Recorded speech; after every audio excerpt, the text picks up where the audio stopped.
the Marin County Commission on Aging meeting.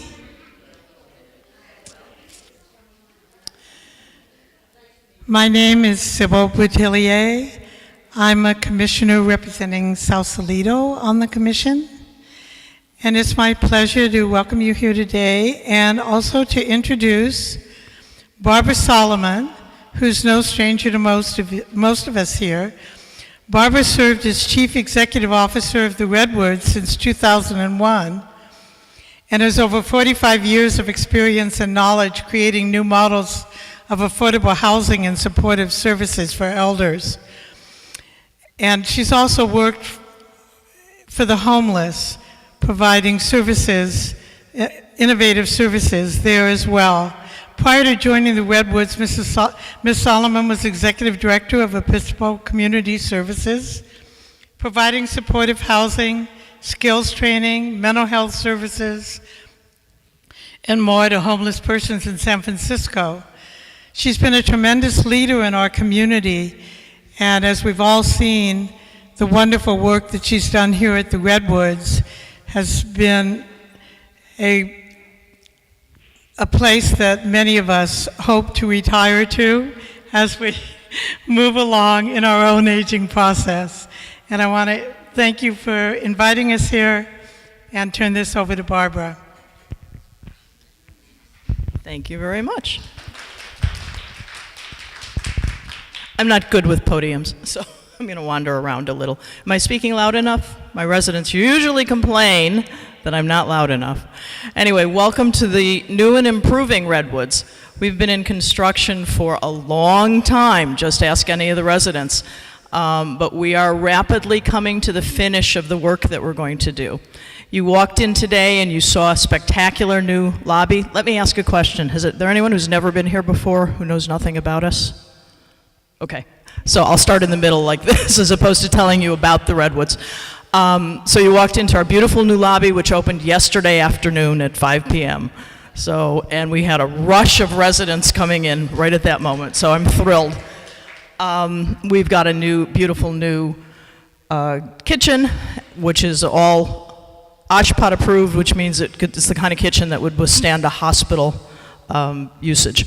So a hospital usage, and it will withstand any kind of earthquake. The rest of the place may fall down, but the kitchen will remain. We've got a beautiful new dining room, which is now open 7 to 7, so people can eat at any time all day long, like the rest of us do, which is wonderful. And we are about to break ground next on the area right outside of here, which is our patio, and the room that you walked through, which was our temporary lobby for the time that the lobby was closed. And that'll be a library, and then this will be a new open patio area. And right behind us, the construction you see, if you look in any direction, is our Center for Dynamic Aging. Actually, it's the John L. Levinson Center for Dynamic Aging, if any of you know him. And the focus of it is really just physical wellness as well as mental health, spiritual, etc. But in it will be beautiful exercise room that has a view out onto the marsh, an exercise equipment room with specialized equipment that's designed for older people, uses a smart card, and when I go to exercise, if I'm going up, I might go up in resistance or in weights, I might go up 2 pounds, 4 pounds, 5 pounds. These go up ounces, so that they're designed for people who are not making dramatic changes, but making slow, steady change. The smart card goes into the machine and it sets itself, so nobody has to remember from day to day. Oh, yesterday was 33, no, it was 20, I don't remember how to set the machine. So it all gets set for them. And it's a circuit kind of thing, and then there's some recumbent bikes that'll be in there as well. So that's very exciting. That'll all be open the end of January. There's a therapy pool, which is a warm water pool meant mostly for water aerobics. It's not big enough for swimming, or I guess you could swim if you can find a way to stay in place. And a hot tub, and 2 rooms that'll be set aside for massage, either therapeutic type massage or just good old massage, like you're going to a resort. Anyway, and everything except the massage is included in the cost of the rent, so it's terrific.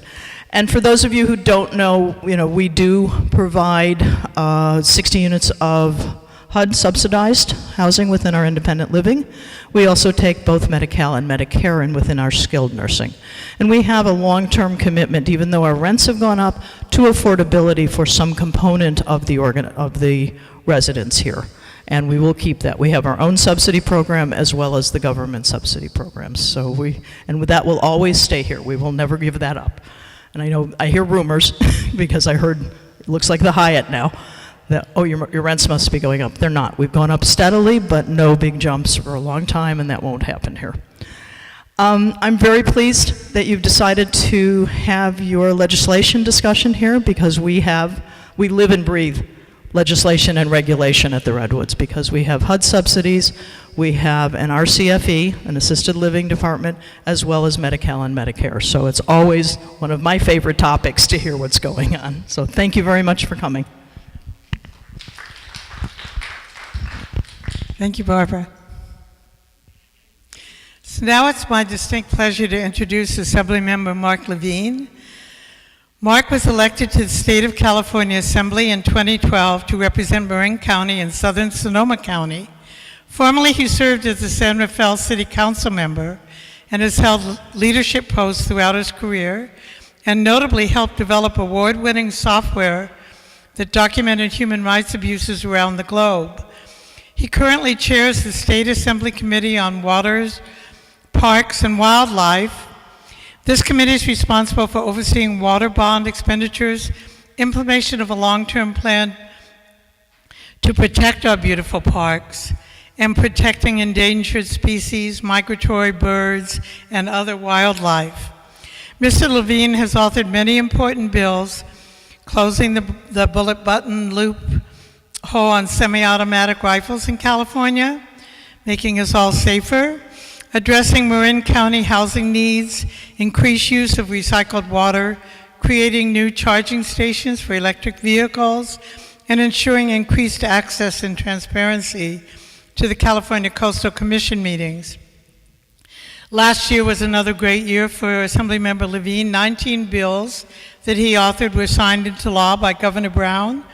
Those bills include traffic congestion reduction in the North Bay, wildlife corridor conservation, immigrant, juvenile, refugee protections, expanding markets for local businesses, water conservation, and improvement to our state parks, among others.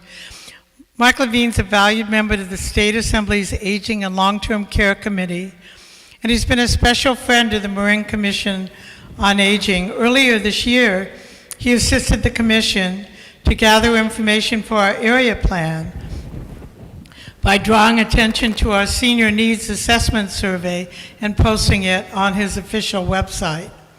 Assemblymember Levine lives here in Marin County with his wife Wendy and their 2 children. Please join me in welcoming Assemblymember Marc Levine.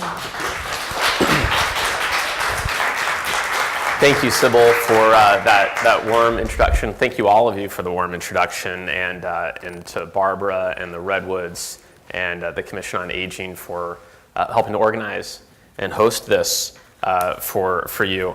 As a politician, I can just talk and talk and talk all day, and so I want you to remind me at some point, Marc, stop talking. We just want to ask you questions.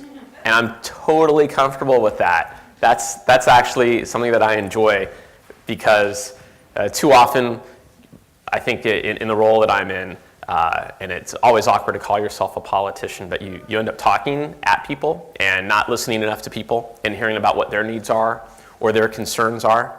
And those are really the stories that I need to bring with me when I go to work at the Capitol. One of the most powerful things that I can ever say to one of my colleagues, there are 80 of us in the Assembly, we each represent almost 500,000 people, 40 senators that represent almost 1 million.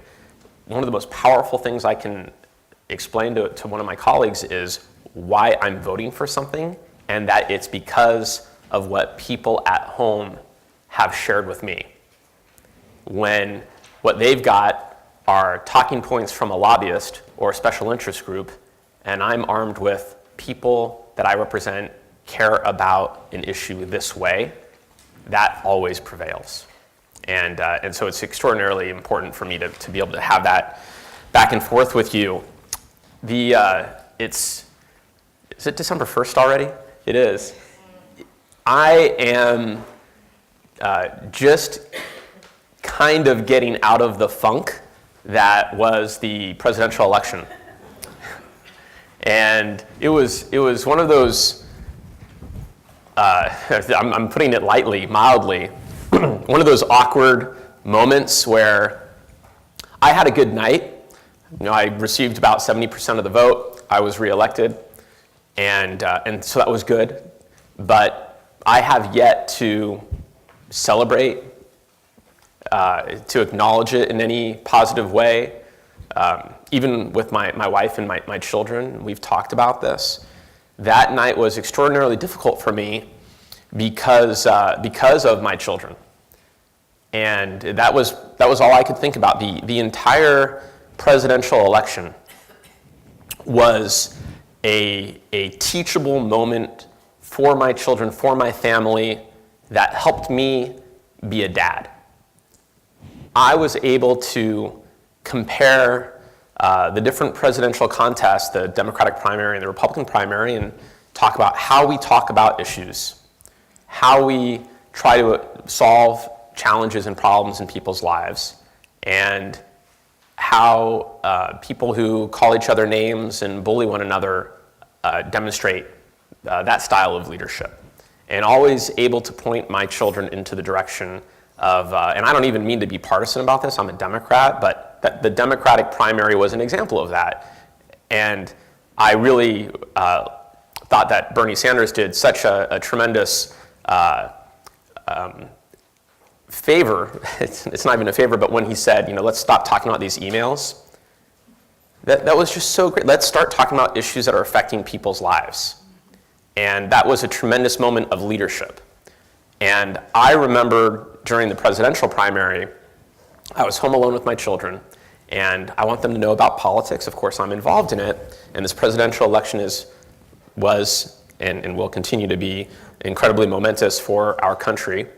And I thought better of it that perhaps this Republican debate is not something that I wanted to watch with my children. And after the debate had occurred, after I put my children to bed at 8 p.m. and I went online to see what was talked about, and I saw some of the things that were said, I thought, oh my gosh, I really made the right choice. I would never want to explain to my children why Donald Trump was talking about whatever he was talking about and what that was about, because that didn't demonstrate a leadership style that I thought was appropriate. So as we then moved on to the one-on-one race, the general election, again, it was talking to my kids about, this is a woman who, Hillary Clinton had done so much work through her life, prepared so much for this moment, dedicated herself to making people's lives better. And here's someone else who, has demonstrated behaviors that I would never want any elected official to have, let alone anyone in the general population of the world. And so when I realized that Donald Trump had won, I was at the Marin Democratic Party's election night gathering, and they asked me to speak, and I was really just stuck with, how do I explain this to my kids? That sometimes the right person, it's not the worst lesson in the world, but sometimes the right person doesn't always win. And that was the lesson. But that doesn't mean that you shouldn't do your homework, that you shouldn't prepare, that you shouldn't do your best, that you shouldn't model behavior that is exemplary, that we want to see throughout our communities. And so now I'm going to move a little bit further away from those mics, that we need to really protect ourselves and protect our communities from that coarseness. And, I don't know if that's 4 years. I don't know if it's 8 years. I don't want to believe that this track toward coarseness, lack of civility, or worse is irreparable. I think that we can always hopefully we won't go that direction, that we can't go back, but hopefully we won't go that direction at all. But I think that what we've seen in some of President-elect Trump's early appointments to jobs in the White House and even in his cabinet lead to grave concerns about what this means for society. And I'm really proud that the leaders of the California legislature, the governor, have said, that California is going to protect the precious rights of Californians.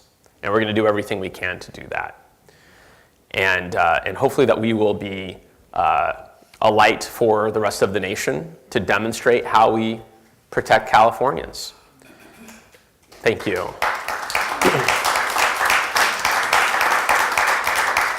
A lot of the work that we have to do are some issues that I've actually been involved with for a while now. Sybil had mentioned legislation I did for immigrant children who are fleeing abuse, abandonment, and neglect.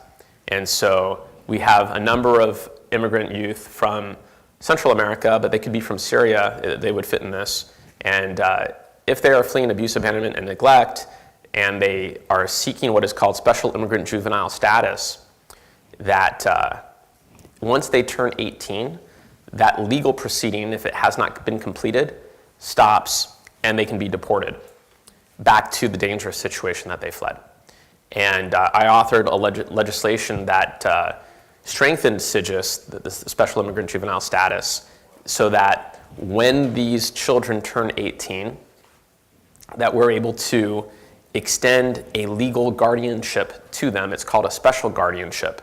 So that if there is someone here in California who is recognized by the courts as a guardian for them, that they're able to remain in the United States. The federal government recognizes this guardianship, and they can remain until age 21. Typically what those extra 3 years accomplishes is that they're able to get that protection, so they can remain in California or remain in the United States. It's a federal process. But the California process that I authored extends a guardianship that keeps them here because the federal government recognizes that guardianship. I did that 2 years ago before I ever thought that a Trump administration would have an active deportation program that was indiscriminate of anyone. But what I've learned is that there are more people, even today, that are at risk of deportation that we would never think should be in the queue for that. So for example, if you are a legal immigrant in the United States, you can serve in our armed forces. And you can go to Iraq, you can go to Afghanistan, you can go anywhere in the world to protect the United States, to project our values, that if you come back and you commit a crime, which unfortunately for our veterans we have a very high rate of this because they have post-traumatic stress disorder, they have traumatic brain injuries, and they're not getting the treatment that they need. And so they're overrepresented in our prisons. That if you commit a crime, you can have your legal status revoked and you can be deported. And I was really shocked to learn about this when you have a president-elect who talks about deporting criminals, and you want to understand what a criminal is, that we need to know what he's talking about. Is it a traffic stop? Is it a veteran who has a mental health problem that needs treatment and support? He leads with calling people rapists or murderers, and so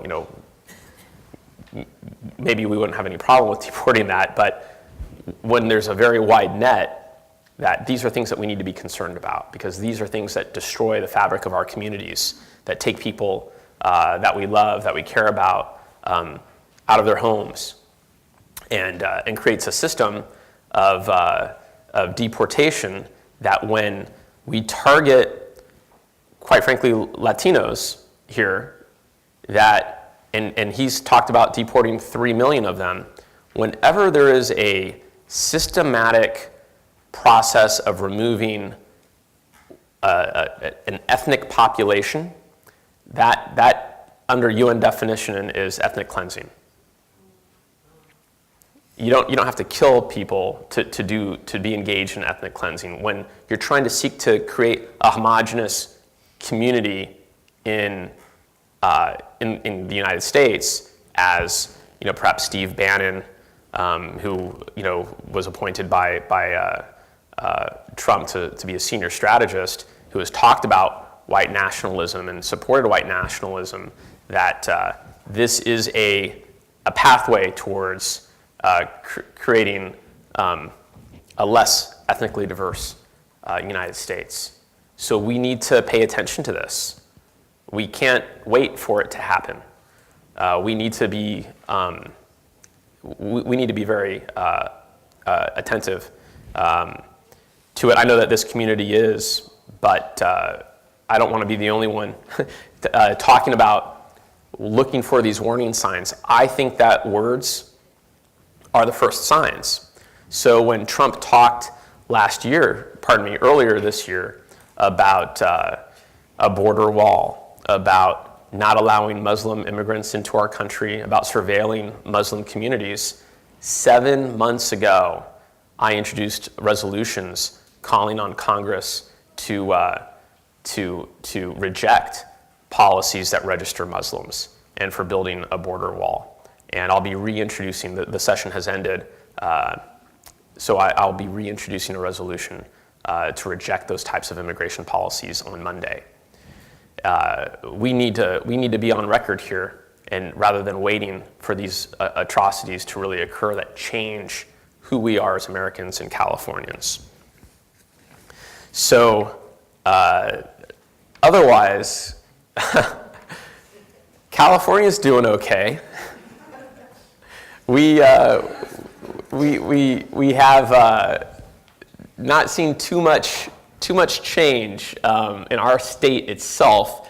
We 2 years ago lost supermajorities, Democratic supermajorities in the state legislature, and we regained them this week when the final ballots were counted in Orange County, and Josh Newman defeated Ling Chang to represent parts of Orange County in the state Senate. They got to the magic number of 27, so they'll have 2/3. In the Assembly, we defeated, Democrats defeated, I'm part of them. This isn't a partisan talk, but I'm trying to narrate what happened. We defeated, I think, 3 incumbent Republicans, which was a pretty big surprise for their caucus. I think Josh Newman's election in Orange County was a huge surprise as well. And so, what does this really mean? When it comes to the kind of the policies that I'm in fear that would come from the federal government or come from President-elect Trump, it means that California can serve and I believe will attempt to serve as a backstop of protections. So we've already seen communities, even our university systems, say that we're not going to be working with the federal government to deport students, for example, or do other deportation activities with our local police departments. We have, since 2014, saved billions of dollars in the rainy day fund. You might recall Prop 2, we wanted to set up this rainy day fund to help us in the next recession so that we wouldn't have to cut education. And we've saved about $8 billion. It may go up to as high as $11 billion in the next 2 years into that rainy day fund. And we need to make sure that we don't cut education in the next recession. But what we also did simultaneously this year was pass Prop 55, which extended the income tax on the wealthiest Californians. So individuals making more than $250,000 or couples making more than $500,000. And I think that puts us on a path of sustainability that will allow us to continue to fund education even in hopefully what would be a shallow recession in the next recession, and which projections look like it might be. We will have another recession, we're overdue, but that we will probably start looking at the money that we have saved as a way to backfill anything that the federal government attempts to do to California, because California is not complying. When I say complying, is not being complicit with policies that undermine who we are as Americans and Californians. And so that is where I think that there will be some budget battles in place. We've slowly come out of the Great Recession. Not everyone has come out of it as well as they have before. As we know, some people have done extraordinarily better.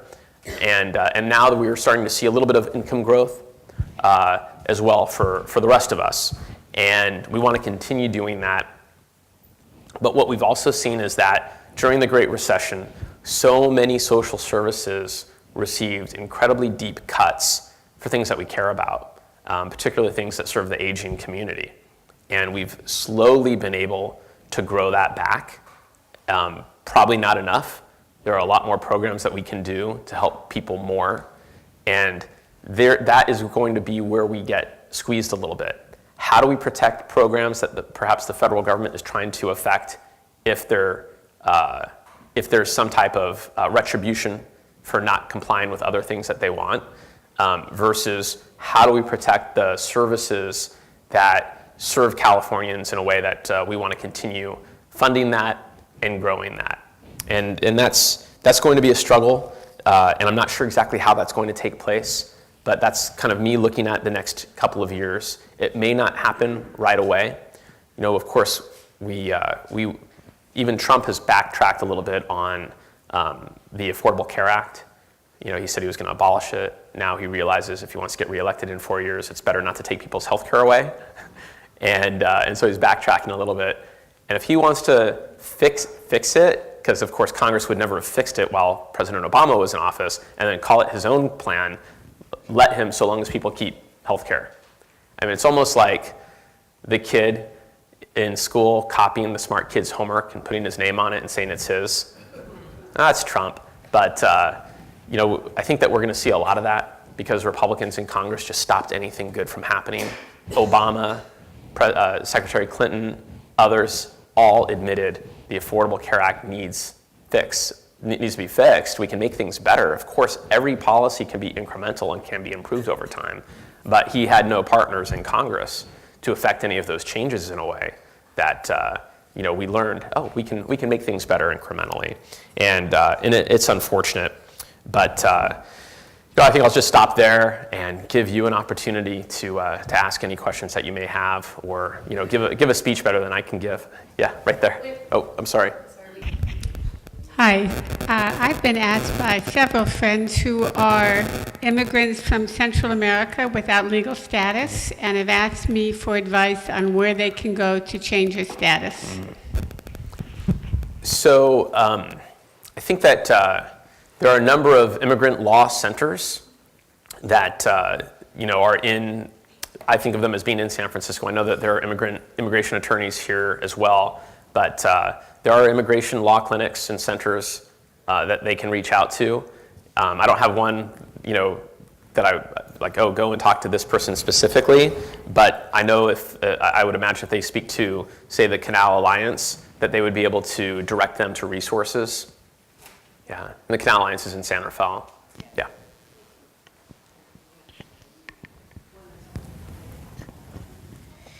Thank you for your service, and thank you for your presentation today. I'm a big fan of leaving the United States and having California be its own fabulous country. Yeah.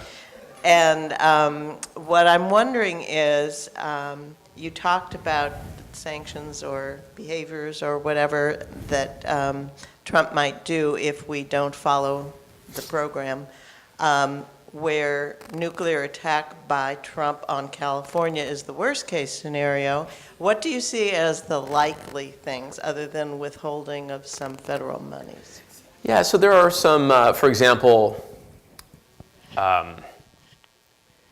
UC handles our labs, our nuclear labs, and Sandia and Lawrence Livermore, they manage them. That's a huge federal contract. I'm just making this up. I mean, I'm not making that up, but I mean, what are some things they can do? Well, that's a huge federal contract. Los Alamos, all of those managed by the University of California, premier public university in the world. And very capably managed by Janet Napolitano. But would that be an example of we start seeing things like that change? Now, if they start withholding certain things, there are Republican members of Congress that are here, and they may be held accountable if they're not able to keep things going well in California. Kevin McCarthy, I want to call it the Assembly, the House of Representatives Majority Leader, who's down in Bakersfield.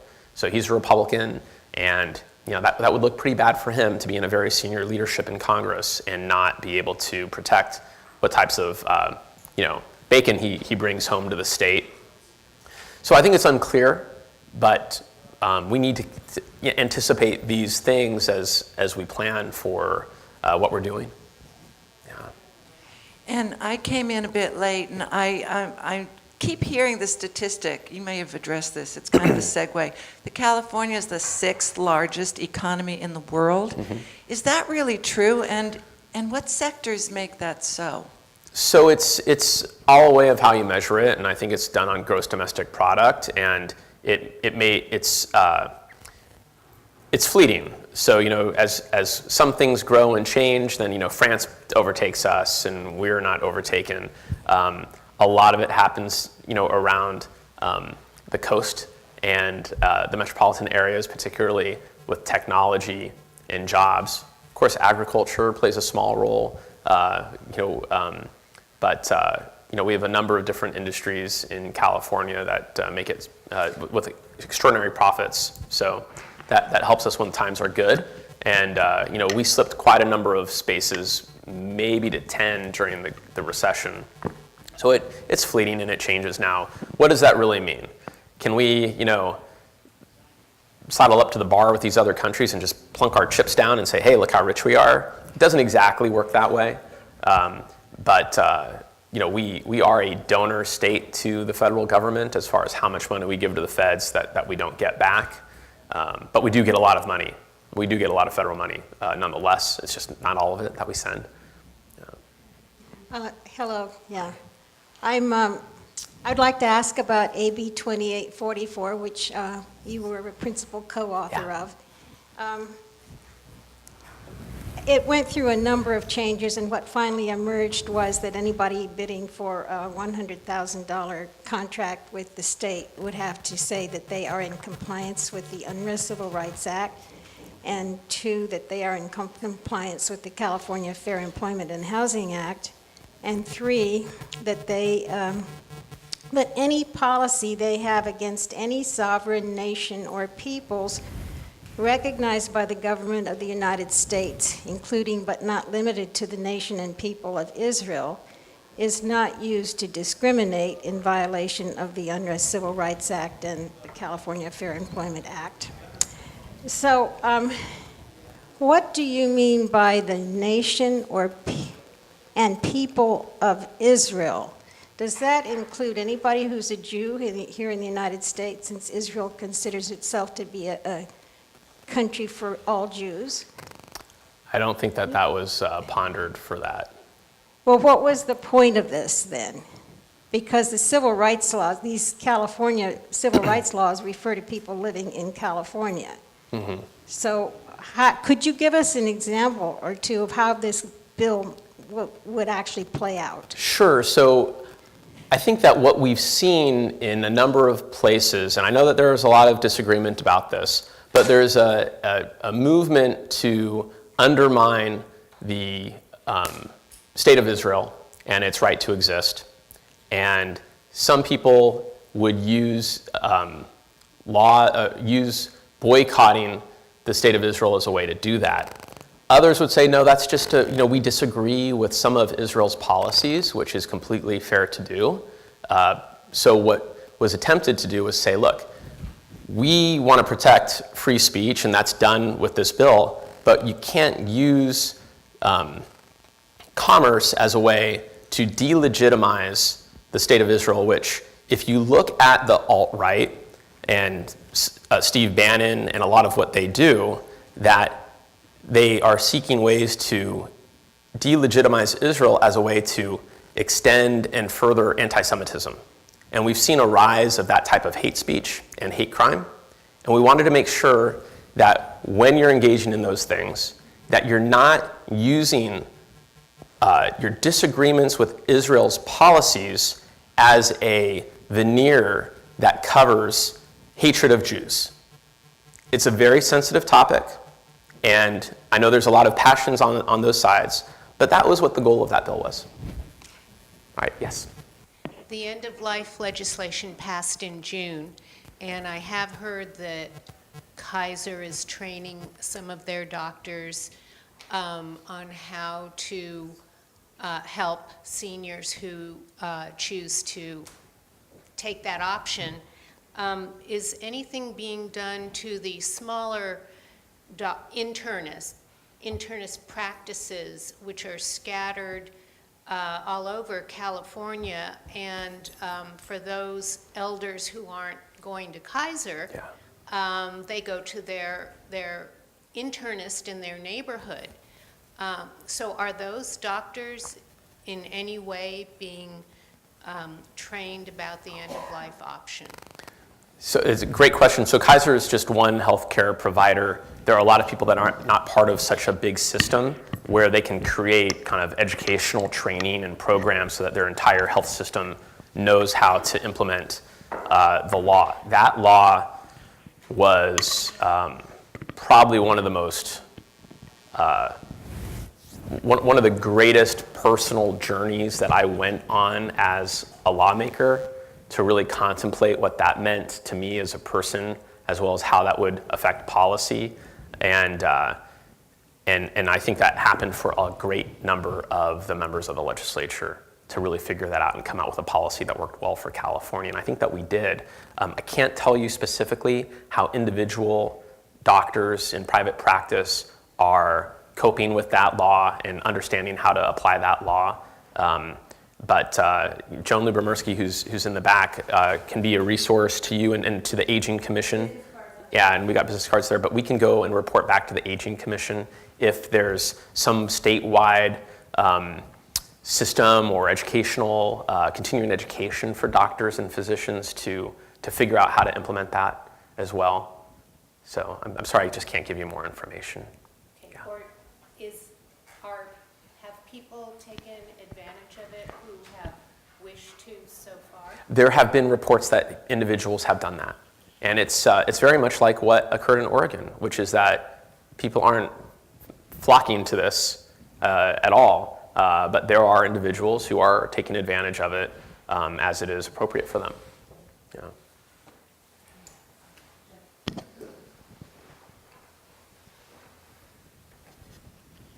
Hi, I'm Jim Monson, representing the Commission, representing West Marin on the Commission on Aging.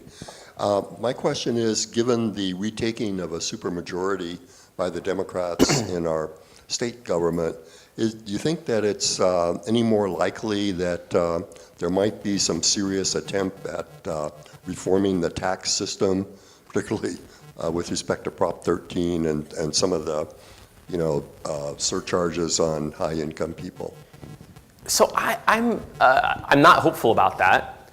We've talked about a split roll with commercial real estate, and I think that there is an opportunity there. There's always the concern that we never want to touch residential real estate because we don't want to price people out of homes when there is real estate speculation. What that has also shown is that there are very wealthy people who have been in place a long time who are benefiting greatly from this, while people are struggling to afford to live in their communities. So, there have been repercussions all across, California and across sociodemographic spectrum because of Prop 13 in residential real estate as well. And I don't know if there's a way to means test this, but with affordable housing, we're means testing all the time. And when we look at local services that we care about, and my next door neighbor is paying $1,000 a year in property tax, while I'm paying $10,000 a year in property tax, those types of questions do get raised. But I'm not hopeful that Prop 13 reform will come from the legislature, even on split roll. And not that I wouldn't support a split roll on commercial property. What I'm always puzzled by is when groups like the California Teachers Association will collect a million signatures to place Prop 55 to go after income tax, won't collect signatures to go after Prop 13. Why don't they do it? These, groups, that rely on state funding, the state as a pass-through to teachers for the schools would not go after Prop 13 itself. And I think one of the things, of course, is even 40, 50 years after 13 was passed, that it's still like a third rail among voters, and no one wants to change it. And so I think that they pull it. Anything that touches on taxes, on property tax, people will say this is an attack on Prop 13, you're going to lose your house, and it'll fail. I mean, that's the only reason why people don't go and attempt to gather signatures to reform Prop 13. And so I think that would be the way to go, and it would take an expensive public education process to explain to folks that there are multi-billion-dollar corporations that gobble up other billion-dollar corporations, and they don't change the property, and they're benefiting from that in a way that individuals don't when they buy property. So I'm not too hopeful about it, but I think that there could be a path. I just don't know if the one thing is that with a supermajority of Democrats are not monolithic in the way that they view the world. Some come from the Central Valley, where they're much more concerned about double-digit unemployment than I am here in Marin, where we've got 3% unemployment. And so it's a different world. And it's really important for me to make every attempt to understand their perspective, because they look at me as a person of privilege, representing a community of privilege, and I don't understand what they're going through. And it's been a challenge, I think, for members that represent the North Bay for a very long time. And so I've made a point to go to those communities, get to know what their issues are, go out of my way to support some of their legislation as well. Okay, I've got 2 more questions, so don't make them too hard. I'll regret it. In the paper this morning, there was an article about the scarcity of teachers. Yes. Not just in California, but throughout the whole United States. And I know this has been going on for some time because I have read about it previously than today. So could you tell us what, if anything, the state is doing to attract more teachers? Mm-hmm. So I think there's a couple of problems here. We had a generation of teachers that we laid off during the Great Recession that have found other employment and are not ever going to come back to the profession. We just said, too bad, see you later. We can't keep you.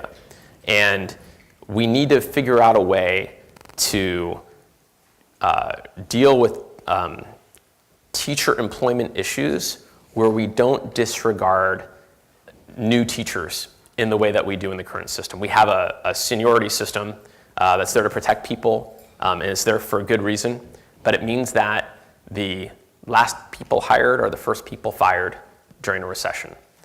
And so we never want to lose someone with 40 years of experience who's changing young people's lives. You have to create a policy that respects that type of seniority, but at the same time retains the newer teachers. And I don't know how we're going to be able to do that. We've seen attempts to change that policy, and kind of the status quo is very powerful. If we can do that, then we would not have lost thousands of teachers that have gone on to do something different and are not going to come back to teaching. There are some other things where we can maybe bring people in a second career that can find a second career in teaching. And so how do we bring someone into that? Is there a way to change the credentialing system to recognize working professionals who are going into teaching and are able to get their credential as they're doing that? So there are opportunities to be creative about that. That's been tried before in the state, but it didn't seem to be very lasting. Yeah. Yep. So not a lot is being done, just talking. So the system works very well for people who like the status quo. And the most powerful interest group in the state of California is the California Teachers Association. They dictate policy on education in the state of California. I'm not saying that's a good thing. I'm just telling you what the reality is.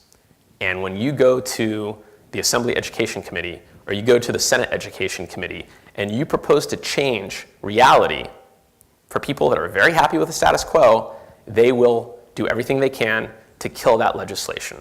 So I've had bills go through, I've even got them through the Assembly Education Committee, stop dead cold in the Senate. And we've seen members of the Assembly be absolutely mistreated in committee. So there was a day with, you're trying to get me off of here, Ellie. So there was a day there were 3 Republicans and 1 Democrat that all had education reform bills.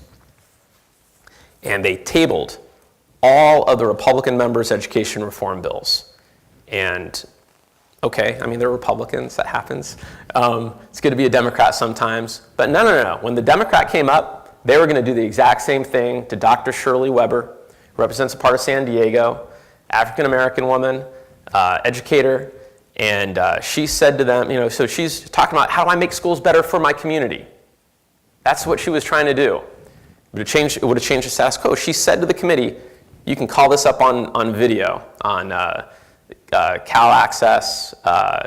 If you go to the State Assembly's website, and anyway, it's too hard to find, but it's amazing to watch because I looked it up afterwards to watch her do it. She said, don't do to me what you just did to those Republican members. I want an up and down vote on my bill. Don't table it. I want you on the record. She called them out. It's the right thing to do. And so she made them vote down her bill. And it's just absolutely striking when you see what happens. So is it just talk?